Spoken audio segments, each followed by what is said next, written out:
Buenos días, mi nombre es Santiago Quispe. Voy a, bueno, acá vamos a explicar sobre el trabajo final de gestiones de contratos. Los integrantes vienen a ser Junior Santibáñez, yo, Santiago Quispe, Rubí Herrera, Carla Rieta y Ángela Valle. El tema viene a ser los claims, su definición y también sobre ejemplos. El primer paper que se encontró viene a ser el siguiente, Contraction Claims Avoidance.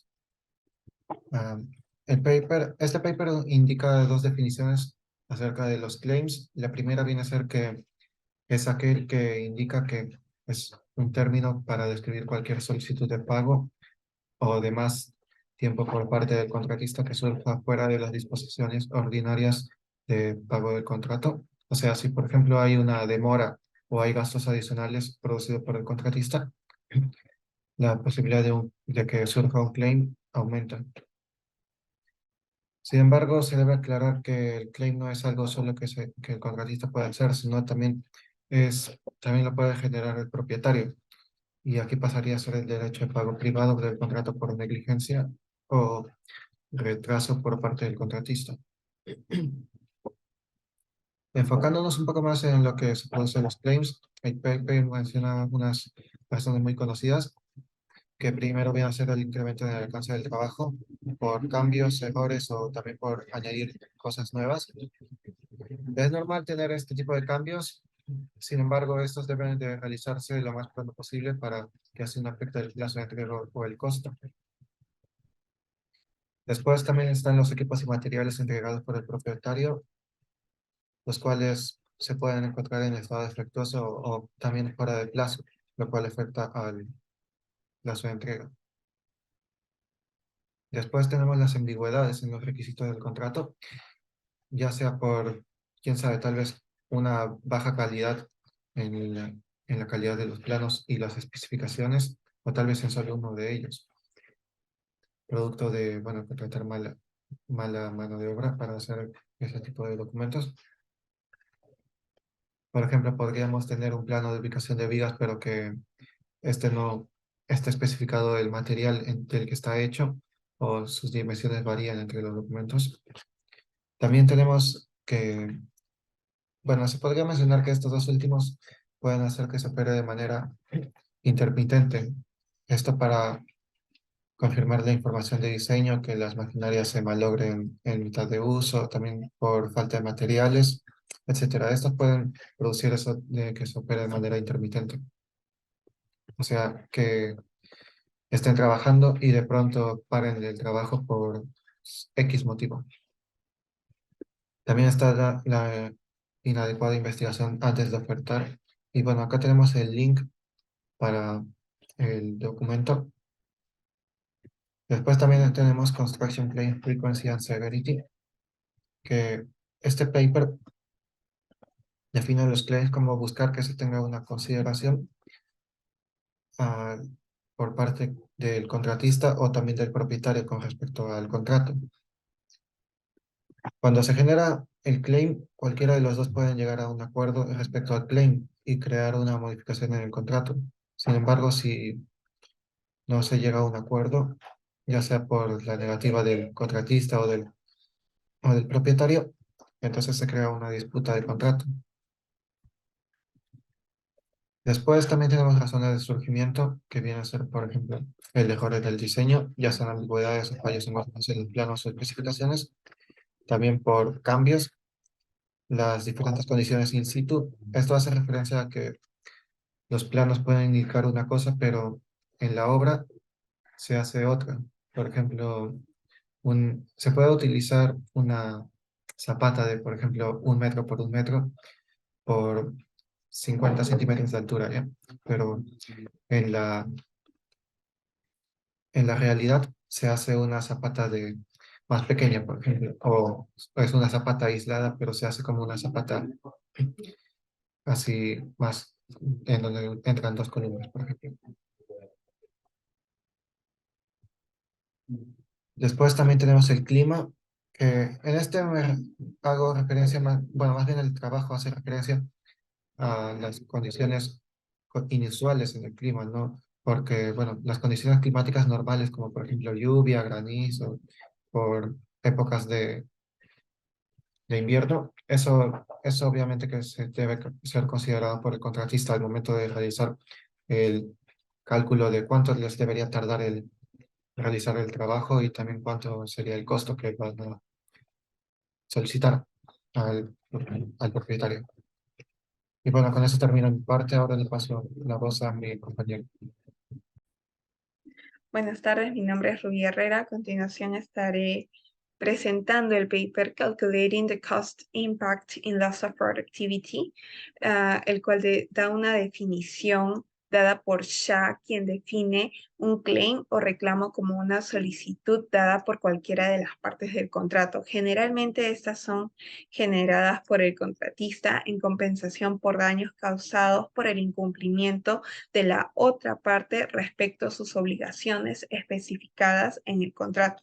Y si esta falla no es de alguna manera compensada, es muy probable que el proyecto se vea afectado tanto en costo y cronograma.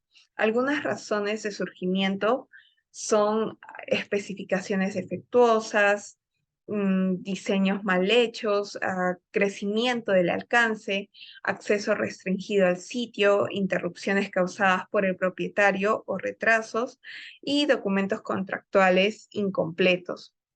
Estos factores o razones dan como resultado retrasos en el cronograma y aumentos en los costos y recursos adicionales necesarios para que se pueda cumplir con el alcance del cronograma.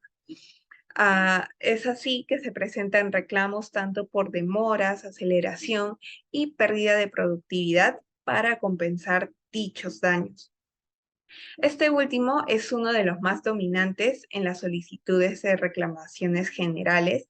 Me refiero a la pérdida de productividad, ocurriéndose o bueno, produciéndose cuando la productividad de los contratistas se ve influenciada por eventos que no son responsables y por lo tanto tienen derecho a una compensación adicional. Es muy importante hacer la gestión y el control de esta pérdida de productividad, ya que los proyectos siempre van a haber mano de obra y maquinaria que debe seguir estando produciendo. A continuación le paso con mi compañero. Gracias.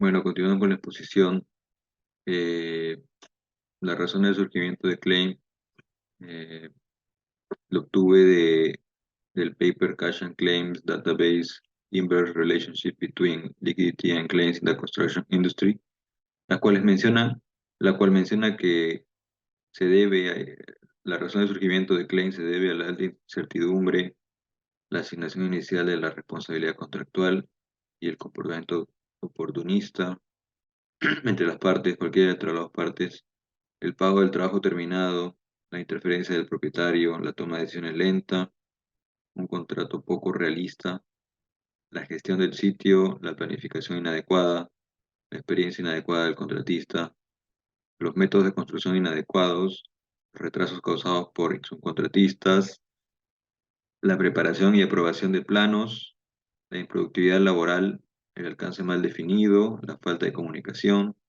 cambios de órdenes y escasez de materiales, las cuales producen improductividad, las cuales producen claims en general, ¿no? Bueno, para la siguiente parte, la definición de claim, se tomó el paper Construction Claims, Frequency and Severity. Esta menciona que es una reclamación, que la reclamación es la descripción sustantiva y el detalle del contratista o subcontratista que respalda el cambio en el tiempo y los costos adicionales incurridos o para incurrir debido al trabajo modificado o agregado.